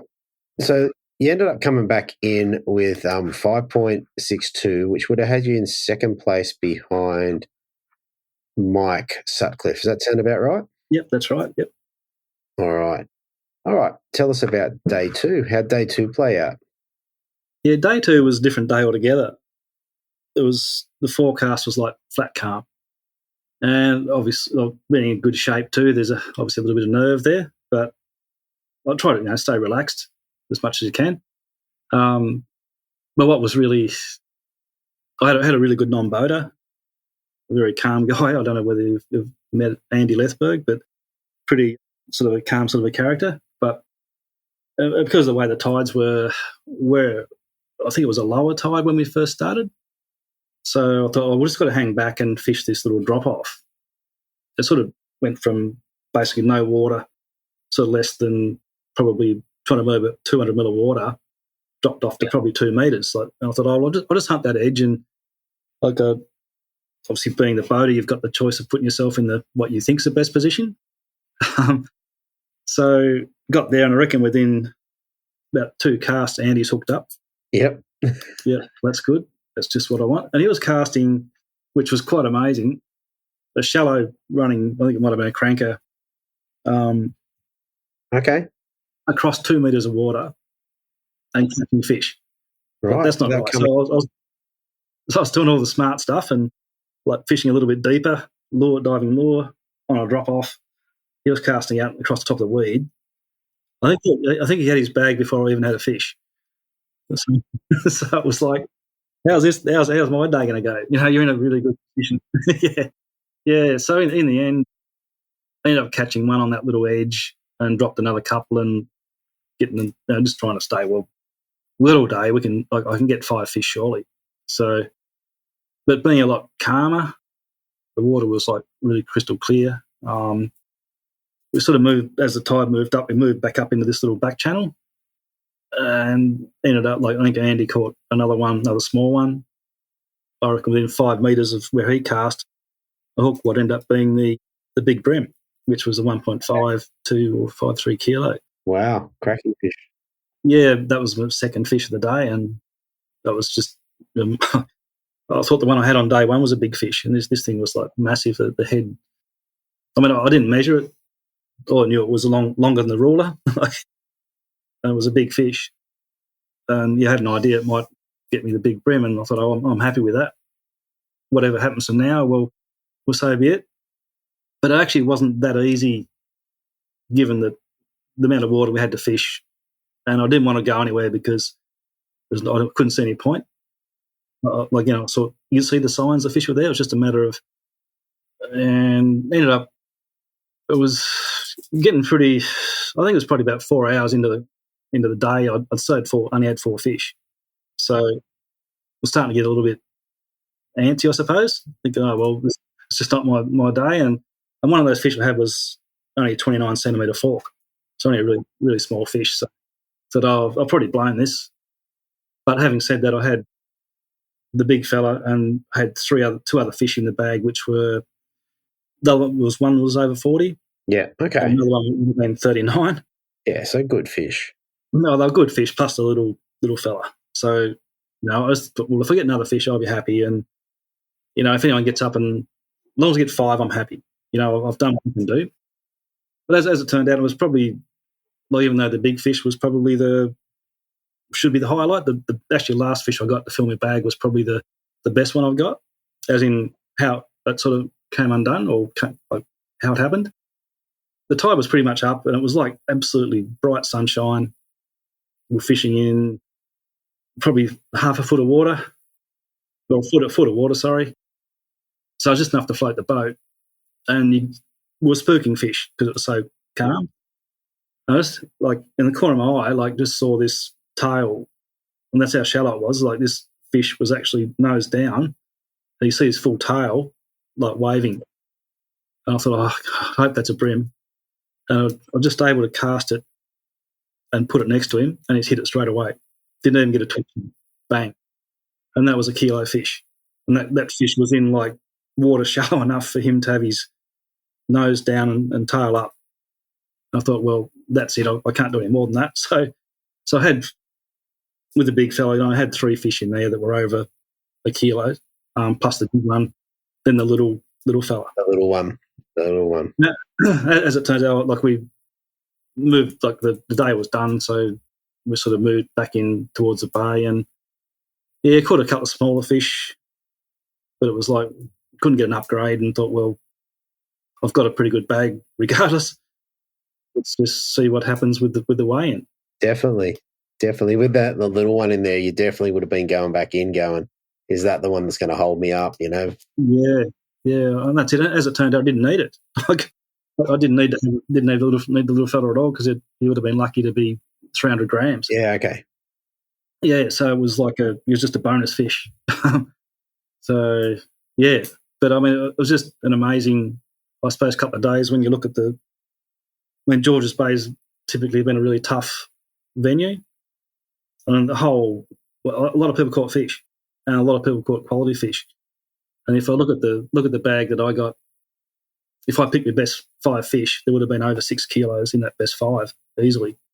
So, 1.5, the big one, and then I had 1.4, and then I had fish I didn't even weigh because they were in that 40. So I had 4 fish over 40, and probably the next smallest one was at 39. So there was some quality fish were caught. Definitely. Wasn't not just by myself either, but if you look around the whole, the fish that were weighed in, there were a lot of good fish that were actually caught. So it was a good weekend or a good couple of days for everyone. Yeah, exactly. And throughout the competition, you said you basically used the Lucky Craft flash minnow and the Tango. Did you get more on one than the other? Yeah, look, I'd say the Tango is my go-to, but the flash minnow was the lure that did everything, like did the damage. I think it was because we were casting right up on the shallow, and there were bait fish, which it kind of resembled. And I think, like, because it was calm as well, I guess, yeah, the flash minnow probably didn't make as much noise. I don't know. I mean, maybe if I cast a Tango, they would have grabbed that too. But, you know, if it's, I sort of say, my favourite rod's the one that's catching fish. You don't know why it's happening. You just know, well, this is working. I'll just keep doing it. Exactly. Yeah, if you're catching kilo fish, you're probably not changing. No, there's no way. But, so it was definitely the flash minnow that was the pick of the lures for the weekend or the week. So the 2 days. 2 days. Very cool. All right. Mate, is there anything else with regards to the fishing? I think we've probably covered it all. Yeah, pretty much so. It was, as we said before, it's just one of those couple of days where, you know, you worked out a pattern, worked out an area where the fish were actually feeding, and they were quality fish, and it worked. It was a risk to do it and not to move all day or both days, but that's how it happens sometimes. So, yeah, I really can't add a whole lot more, I don't think. It's just... one question that does come to mind, did you lose any big ones over the 2 days? Did you lose any one where you went, oh, I wish I caught that?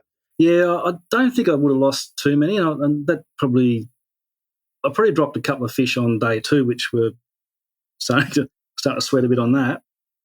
I don't think they were overly big, but I kind of, like, moving across to the straight through, I think you probably dropped less fish as well. That's probably another advantage of the straight through. Like, I think there's more give. And, I mean, as you probably know, that brimmer, when they hit a lure, they're going to hit it pretty hard anyway. So they're most likely going to hook themselves. But I just found that where I'd probably pull the hooks on a fish with using the braid, I think the straight through is a little bit more forgiving. So, okay, very good. All right, let's move into the next part, which is, what did you get to take home for first place? Well, you can probably see the check behind me. I can see the check. Yeah. So it looks like a nice number. Yeah, it was. It was quite. We had a bit of a day out, actually. I think if there was, I pretty much won everything. Given the first prize for the comp was $3,500, which is the the comp money. Also got the Mercury bonus from the people at Mercury, and big brim as well from Maui Jim. So that was it's $250 for the Mercury bonus and $500 for the Maui Jim, plus a pair of glasses. Yeah, okay. Which I think they're over $300 retail value, and also a landing net, the Environet for So that was for next year. Yeah, for next time. Yeah. So it was clean sweep, which it took me a while to understand what happened, to be honest. Yeah. Okay. Yeah, and that would also give you. So you would have got a trophy and a badge, I'd imagine, and also a ticket to Lake Mac later on in the year. Yeah, absolutely. So I'm looking forward to getting up there one way or the other. Sort of weighing up my options at the moment.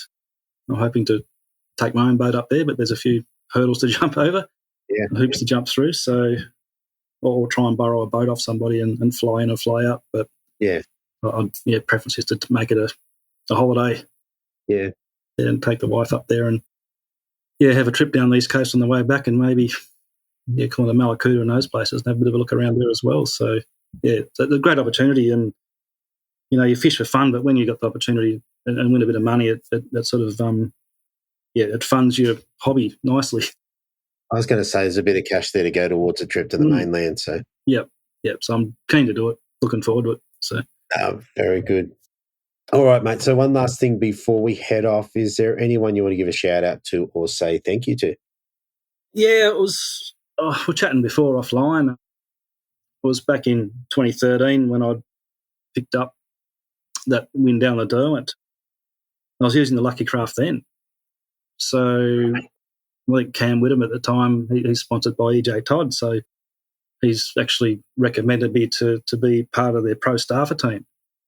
So since about 2013, I've been lucky enough to be associated with EJ Todd, which, as you saw earlier, there's quite a bit of Lucky Craft hanging on the wall. And, so, they've been so good to me over the years.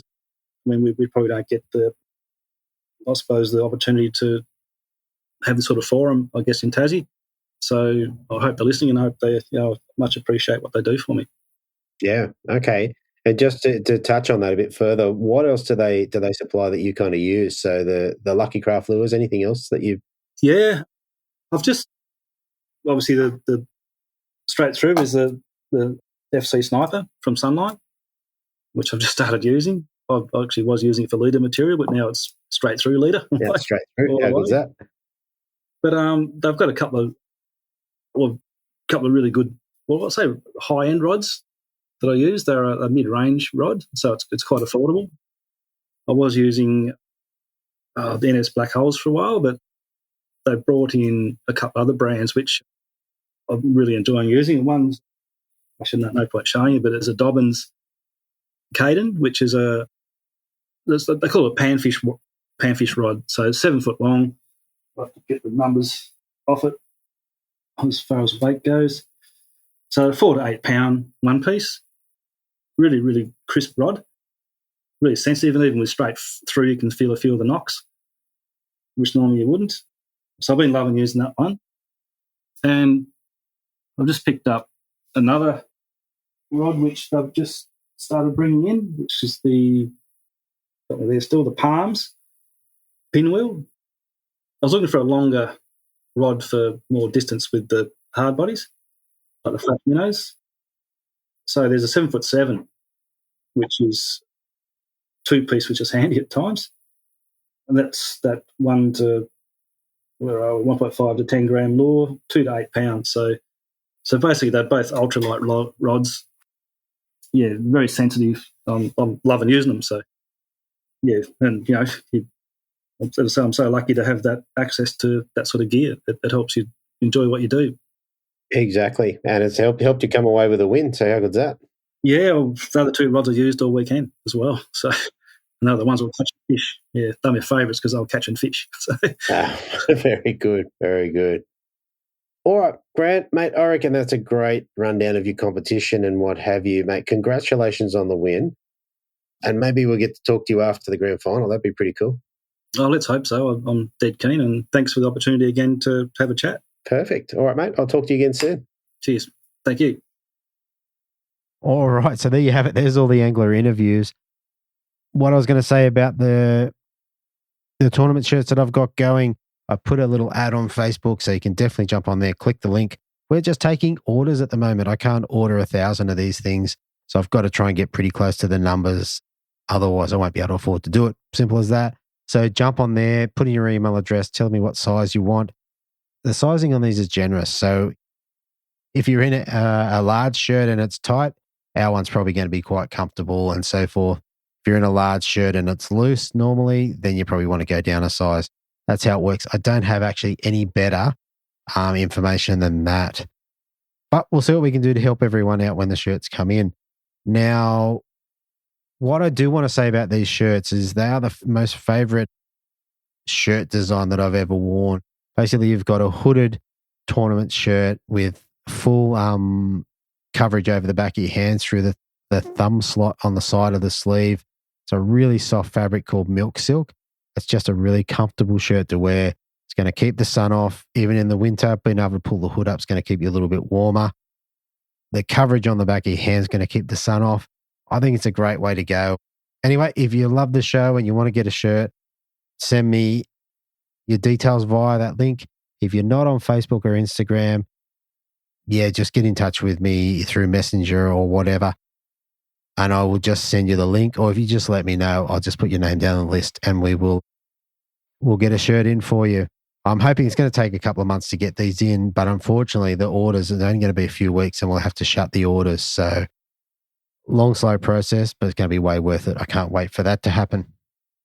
I've got to say, with this event, with the anglers, it was a really good event. I enjoyed talking to Colin and Jesse, through to Mario, first of all, through to Peter Bruckle, who had a cracking tournament in Tasmania, as well as Mario Vukic explaining to us why you should be walking around in the water with just your undies. How good is that? And through to Grant Stingle, who took out the event with a great win there. Definitely one of my favourite events, and all they were really good interviews to record. I really hope you got a lot out of them.